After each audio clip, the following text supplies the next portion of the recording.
আসসালামু আলাইকুম রহমতুল্লাহ।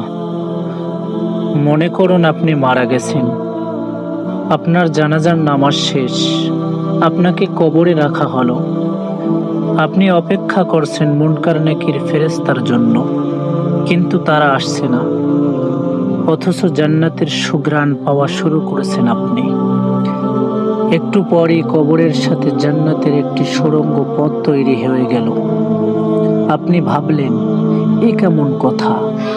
তখন আপনার মনে পড়ল, প্রতি রাতে সূরা মুলক পাঠ করলে কবরের প্রশ্ন উত্তরের ঝামেলা নাই, কবর আযাবের কোনো চান্স নাই। অতঃপর রেশমি চাদরের নরম বিছানায় গা এলিয়ে দিয়ে আপনি বললেন আলহামদুলিল্লাহ। এই ৩০টা আয়াতের ছোট্ট একটা সূরা, কিন্তু এত পাওয়ারফুল এই সূরাটা আপনি মন থেকে চাইলেই প্রতি এশার নামাজের পরে অথবা ঘুমাতে যাওয়ার আগে এই সূরাটা পাঠ করতে পারেন। হযরত ওসমান রাদিয়াল্লাহু যখন কবরের দ্বার দিয়ে যাইতেন, তখন কান্নায় ওনার দাড়ি ও বুক ভাসিয়া যাইত।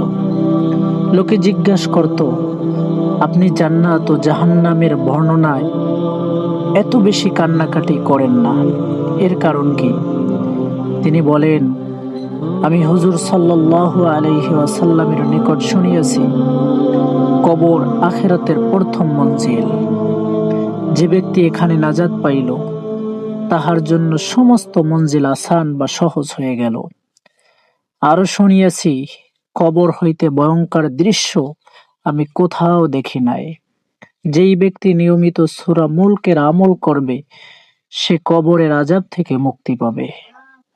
হযরত আবু হুরায়রা রাদিয়াল্লাহু থেকে বর্ণিত, তিনি বলেন, রাসূল সাল্লাল্লাহু আলাইহি ওয়াসাল্লাম বলেছেন, কোরআন শরীফের ৩০ আয়াত বিশিষ্ট একটি সূরা আছে, যার তেলাওয়াতকারীকে ক্ষমা করা না দেওয়া পর্যন্ত তার জন্য ওই সূরা সুপারিশ করতেই থাকবে।